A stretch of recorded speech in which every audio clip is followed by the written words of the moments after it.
ಬಿಜೆಪಿಯ ಕೇಂದ್ರದ ಮಾಜಿ ಸಚಿವರು, ಮಾಜಿ ಎಂಪಿಗಳು, ರಾಜ್ಯಾಧ್ಯಕ್ಷರು ಎಲ್ಲರೂ ಮುಸ್ಲಿಂ ಸಮುದಾಯವನ್ನ ಎಷ್ಟು ಕೆಟ್ಟದಾಗಿ ಮಾತಾಡಿದ್ರು. ಅವ್ರ ದೇಶಭಕ್ತಿನ ಕೇಳಿದ್ರು.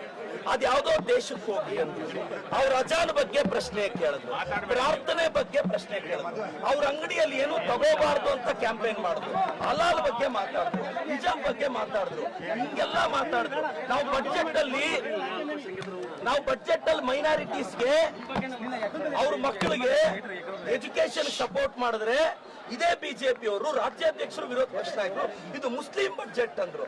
ನಾವು ಗೌರವ ಕೊಟ್ಟು ಮೈನಾರಿಟೀಸ್ ನ ಎಂಪವರ್ ಮಾಡ್ತಿದ್ರೆ ಇವತ್ತು ನಾವು ಅವ್ರಿಗೆ ಗೌರವ ಕೊಡ್ತಿದೀವಿ. ಎಸ್, ಶಾಮನೂರ್ ಸಾಹೇಬ್ರ ಮನೆಯಲ್ಲಿ ಅವ್ರು ತೀರ್ಕೊಂಡಿರೋದ್ರಿಂದ ಅದು ಸಂಪ್ರದಾಯ, ಸಮರ್ಥ ಕೊಟ್ಟಿದೀವಿ. ನಾನ್ ರಿಕ್ವೆಸ್ಟ್ ಮಾಡೋದಿಷ್ಟೇ, ಸಮರ್ಥ ಒಂದು ಹೊಸ ಜನರೇಷನ್ ಹುಡುಗ, ದಯವಿಟ್ಟು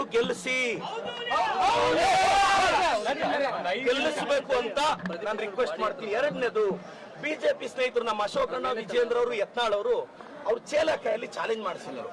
ನಾನು ಇಷ್ಟೇ ಹೇಳೋದು, ಅಣ್ಣ ಅಶೋಕಣ್ಣ, ಯತ್ನಾಳ್ ಕಾಂಗ್ರೆಸ್ ಅಲ್ಲಿ ಹೊಸ ಜನರೇಷನ್ ಬಂದಿದೆ. ತೊಡೆ ತಟ್ಟುವಾಗ ತೊಡೆ ಕೈ ಎರಡು ಕರೆಕ್ಟ್ ಆಗಿರುತ್ತಾ ಇಲ್ವ ಅಂತ ತೊಡೆ ತಟ್ಟಬೇಕು, ಇಲ್ಲ ಆಫೀಸ್ ಮುಂದೆ ಬಂದು ತೊಡೆ ತಟ್ತೀವಿ ನಾವು.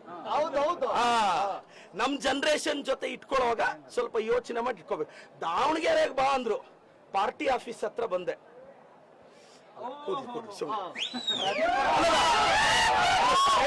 ಮತ್ತೆ ಇದು ಏನೇನೋ ಅರ್ಥ ಕಲಿಸ್ಬೇಡಿ, ಸ್ವಲ್ಪ ಧೂಳಿದೆ, ಏನು ಮಾಡಕ್ಕಾಗಿಲ್ಲ. ಅಲ್ಲ, ಈಗ ನೋಡಿ ಒಂದು ನಾನು ಹೇಳ್ತೀನಿ, ಇದು ಬಿಜೆಪಿಯ ಸಂಪ್ರದಾಯ. ನಾನು ರಾಜ್ಯದ ಜನತೆಗೆ ಅವ್ರ ಮುಖವಾಡನ ಬಯಲು ಮಾಡಬೇಕಾಗಿತ್ತು. ಚಪ್ಲಿ ತೋರಿಸ್ತಾರೆ, ಎಸ್ ಕರೆಕ್ಟ್. ಒಬ್ಬ OBC ಹುಡುಗನ್ಗೆ ಚಪ್ಲಿ ತೋರಿಸ್ತಾರೆ. ಒಬ್ಬ ಅಹಿಂದ, ಬಿಜೆಪಿ ಅವರು ಅಹಿಂದನ ಯಾವತ್ ಗೌರವಿಸಿದ್ದಾರೆ? ಅಹಿಂದ ಹುಡುಗನ್ನ ಕಾಲಿಡಬೇಡ ಅಂತಾರೆ, ಅಹಿಂದ ಹುಡುಗನ್ಗೆ ಚಪ್ಲಿ ತೋರಿಸ್ತಾರೆ. ನನ್ಗಲ್ಲ ಗುರು, ನೀವು ತೋರಿಸಿದ್ದು ಅಹಿಂದಾಗೆ.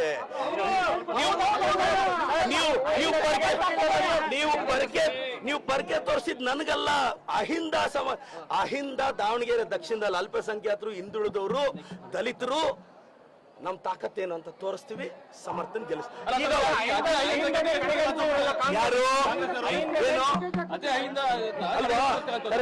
ಆ ಕ್ಯಾಂಡಿಡೇಟ್ ಗೊತ್ತಿರ್ಬೇಕು.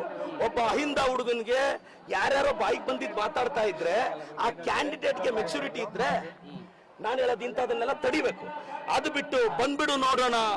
ಅಶೋಕಣ್ಣ, ವಿಜೇಂದ್ರಣ್ಣ, ಯತ್ನಾಳ್ ಸಾಹೇಬ್ರೆ, ನಿನ್ನೆ ಯತ್ನಾಳ್ ಅವ್ರು ಏನಂದಿದ್ದಾರೆ? ಒಂದು ಸಮುದಾಯದ ಓಟೇ ಬೇಡ ಅಂದಿದ್ದಾರೆ. ಇದು ಮುಸ್ಲಿಂ ಬಾಂಧವರು ನೋಡ್ಬೇಕು ಸರ್. ನಮ್ಮ ಮೇಲೆ ಬೇಜಾರಿರ್ಬೋದು ನಿಮ್ಗೆ, ಆದ್ರೆ ಅವ್ರೇನ್ ಸರ್ ನಿಮ್ಮ ಮನೆ ಹೆಣ್ಮಕ್ಳ ಬಗ್ಗೆ ಅಂದಿದ್ದು? ನಿಮ್ಮ ಹೆಣ್ಣು ಮಕ್ಕಳ ಸಂತಾನದ ಬಗ್ಗೆ ಮಾತಾಡಿದ್ರು ಸರ್ ಅವರು, ನಿಮ್ಮ ಮಕ್ಕಳ ಬಗ್ಗೆ ಮಾತಾಡಿದ್ರು ಸರ್, ನಿಮ್ಮ ಮನೆಯ ವಯಸ್ಸಿಗೆ ಬಂದಿರೋ ಹುಡುಗಿರ ಬಗ್ಗೆ ಮಾತಾಡಿದ್ರು ಸರ್. ಅವ್ನು ಯಾವನೋ ಬಿಜಾಪುರದ ಕೋತಿ ಇದಾನಲ್ಲ ಯತ್ನಾಳು, ಏನ್ ಅವ್ನು ಮಾತಾಡಿದ್ದು?